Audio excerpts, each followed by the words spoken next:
We will be focusing now on the sector which is crucial in terms of access to finance, and not only for agriculture but any other industry as well.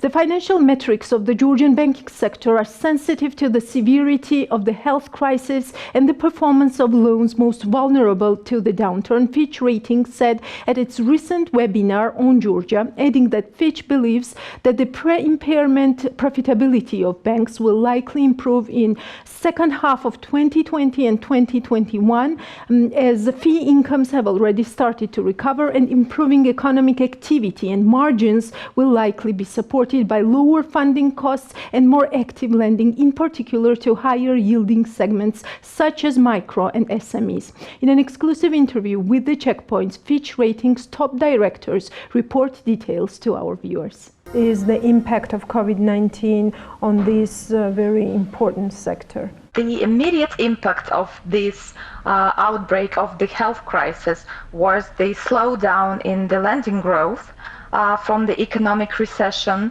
and coupled with this economic slowdown, muted credit growth resulted in weaker banks' revenues, namely net interest incomes and fees and commissions. Also, I would like to stress out that at the beginning of this crisis in March, Georgian banks created preemptively over 1 billion of reserves against the potential deterioration of loans that could happen in the future due to the COVID, which is about 3% of sector loans. And when comparing to other markets in the region, I can say that this was quite unique because other regulators allowed banks not to provision against the potential deterioration of loans at the moment and to avoid direct capital hit, but rather to stretch out these reserves in time so that banks could gradually realize them. These sizable reserves resulted in $500 million loss for the sector for the first 6 months this year.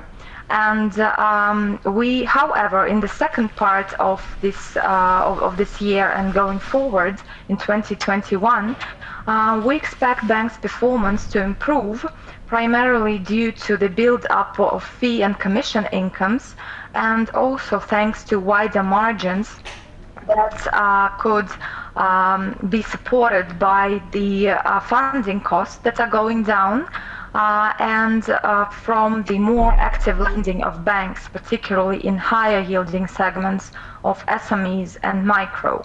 Georgian banks entered this crisis with quite good capital ratios and quite strong earnings generation capacity.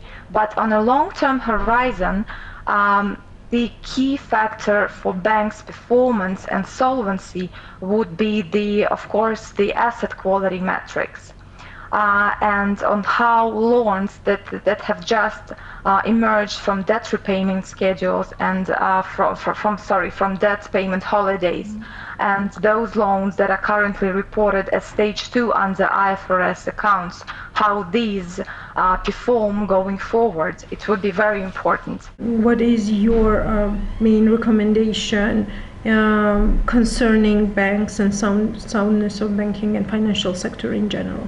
In Georgia, we rate 7 banks, and currently all of them are on negative outlooks. The ratings of 2 banks are driven by institutional support. These are ProCredit and Halyk. So the outlooks on the ratings of this bank really depend on the sovereign outlook. This is the ProCredit case, and on the outlook of the Halyk's parent, the Kazakh bank. The viability ratings of all banks are really sensitive to the real impact of the pandemic and of the health crisis on banks' financial profiles. So if we see that the economic downturns leads to significant deterioration of asset quality metrics, banks' profits, and what is most important, the erosion of the capital to a point where the bank's capital ratios have only minimum buffers above the regulatory requirements, then the ratings could be downgraded. The The outlooks are likely to be revised back to stable if we see that the economy stabilizes and sufficient time has passed for us to judge that banks were really able to withstand pressures on their financial profiles, and there is no material deterioration of the loans, that these do not result in weaker earnings and capital pressures, then yes, we will revise the outlooks back to stable. But I think it will take us at least 1 or 2 more quarters to see what the impact of this crisis was. Yeah, if we look at lari volatility, can we say that this is also some kind of risk to the financial stability? Yes, added to the uncertainty that COVID-19, which is like this inherent feature of COVID-19. Yes, we always highlighted that high dollarization is one of the key vulnerabilities of banks and of the sector as a whole. However, here I would like to separate two things. First of all, we see that banks' balance sheets are basically and usually matched, so that they have a similar share of FX assets and FX liabilities. So the direct losses from potential depreciation of lari is usually quite limited. Speaking of the indirect risk, which is sizable, and it stems from very high loan book dollarization. I remember in the last rating, Fitch said that, for example, an unclear project could be the project that could potentially bring a lot of FDI to the country. Do you see such projects for Georgia now? Yeah, there still remains quite a bit of uncertainty with regards to the large port project. But I don't think the development itself and perhaps the postponement of that project is a risk to the FDI outlook for Georgia. Certainly the rating itself, with the negative outlook, I don't see it as a risk to Georgia's business environment. I think given the diversity of FDI sources that Georgia has, that FDI flows into Georgia so far this year have been relatively quite stable. But we do on aggregate expect perhaps a lower inflow of FDI inflow this year relative to last year because of the just in terms of just the weaker external environment. And the FDI inflows themselves, they're important because they're a source of financing for Georgia's structurally wide current account deficit. Going forward, we do see a relatively strong recovery in FDI inflows, around 4.8% of GDP next year, and this should provide relatively good coverage for the current account deficit, which we do expect to narrow next year. What would be the major recommendation for Georgia? What should we do to mitigate these impacts coming from COVID-19? So, we have Georgia on a negative outlook. I think, risk, if we see perhaps more negative risk on the public finances and also perhaps a lack of strategy in terms of medium-term fiscal consolidation to bring the public debt down, that would perhaps lead to a rating downgrade. If we see significant increase in external vulnerabilities to the credit, and a more sustained widening of the current account deficit, perhaps a rapid decline in fiscal buffers, external buffers, particularly on the international reserves, that could increase negative pressure on the rating.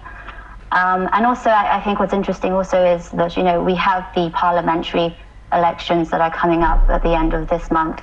Whilst the negative outlook itself is very much attached to the COVID pandemic, I think in the context of the elections that are coming up, we would be looking for a government outcome that maintains policy direction that is very kind of pro-European and pro-NATO And our baseline is that whatever outcome in terms of the government mix going forward, we do expect the current existing policy framework to be maintained, and policy commitments such as the commitment towards fiscal consolidation, which is outlined in the draft budget for next year, to also be maintained.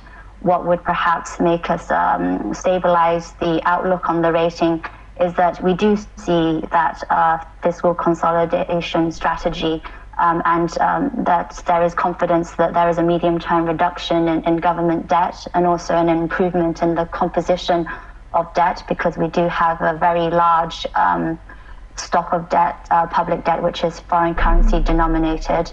And also, if we see a stronger and more sustained growth outlook in the medium term, so this would touch upon perhaps structural reform agenda of the government, and we would be looking perhaps for a much higher level of GDP per capita, and also a mitigation and a lessening of macroeconomic imbalances. What this rating means for Georgia at this moment of pandemic?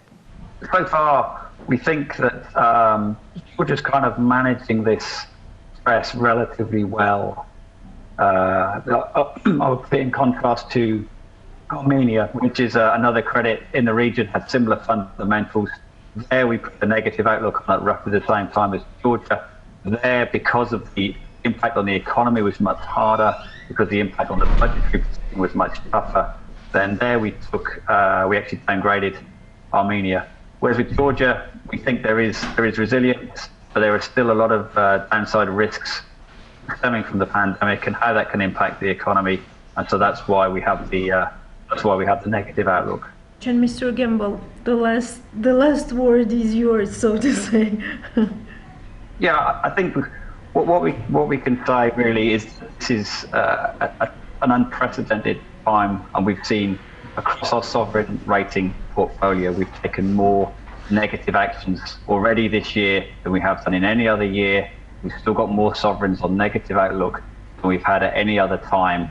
And it's really about seeing how both the pandemic evolves globally, but also looking at how it develops within countries and thinking about the policy response within countries and how that policy response supports or impacts the sovereign credit fundamentals. And with Georgia's negative outlook, it does highlight that the risks are on the downside, but so far the policy response has been consistent with what we would expect from a country that has sound, solid institutions and good track record that Georgia's exhibited.